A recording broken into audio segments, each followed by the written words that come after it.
안녕하세요. 치과의사 송치용입니다.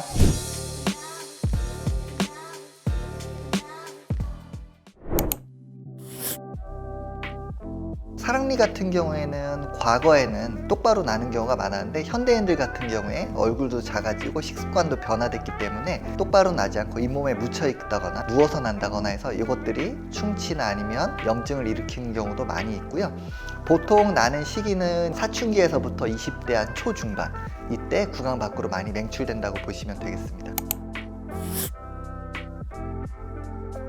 가장 대표적인 거는 잇몸 염증이라고 보시면 되는데요. 사랑니 같은 경우에 제일 안쪽에 있기 때문에 양치가 잘 안 되고 앞에 어금니 사이에 음식물이 많이 끼기 때문에 냄새, 즉 구취도 나고요.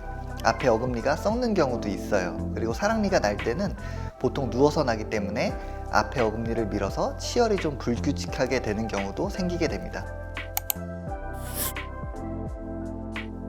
매복 사랑니 기준으로 설명을 드리면 우선은 처음에 치과에 오시면 엑스레이를 찍고 신경이랑 가까운 경우 CT 촬영을 하게 됩니다. 그럼 이제 준비가 끝나겠죠. 그리고 이제 발치를 하게 되면 우선 국소 마취를 시행을 하고요. 마취가 되실 때까지 충분히 기다리셨다가 잇몸을 절개하고요.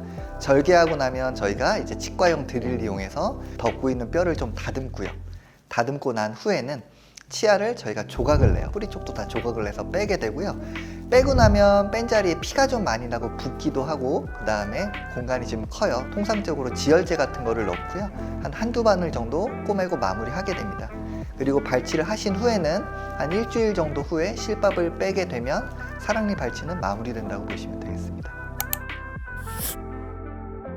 일단 빼시면 많이 부어요. 특히 이제 양쪽을 빼신 분들 같은 경우에는 뭐 왕사탕 문 것처럼 이렇게 부어서 오시는 경우도 있고, 간혹 이 빼신 후에 예를 들어서 술을 좀 많이 드신다거나 담배를 피게 되면 빼신 자리가 감염이 되는 경우도 있고요. 그리고 이 뺀 후에 드라이 소켓이라고 해서 빼신 자리가 좀 통증이 심해지는 경우도 있습니다.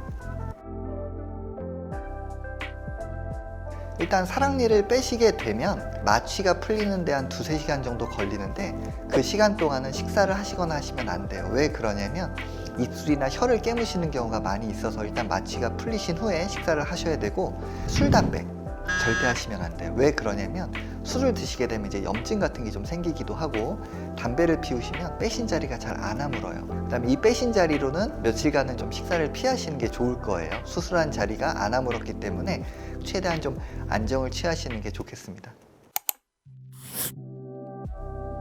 얼음팩을 보통 들여서 찜질을 하게 되는데, 간혹 가다가 얼음 찜질 열심히 한다고 동상 걸려 오시는 분이 한 분 계셔서 처음에 48시간 내에는 냉찜질을 하고요. 그 이후에는 온찜질을 해서 부종을 좀 빨리 감소시켜 주는 게 오히려 도움이 됩니다. 온찜질이. 오늘은 사랑니 발치에 대해서도 말씀을 드렸습니다. 흔히들 겁을 많이 내시는데 너무 겁먹지 마시고 충분한 경험이 있는 구강암면외과 전문의에게 가셔서 발치하신다고 하면 크게 문제없이 잘 빼실 거라고 생각합니다. 지금까지 치과의사 송치용이었습니다. 안녕.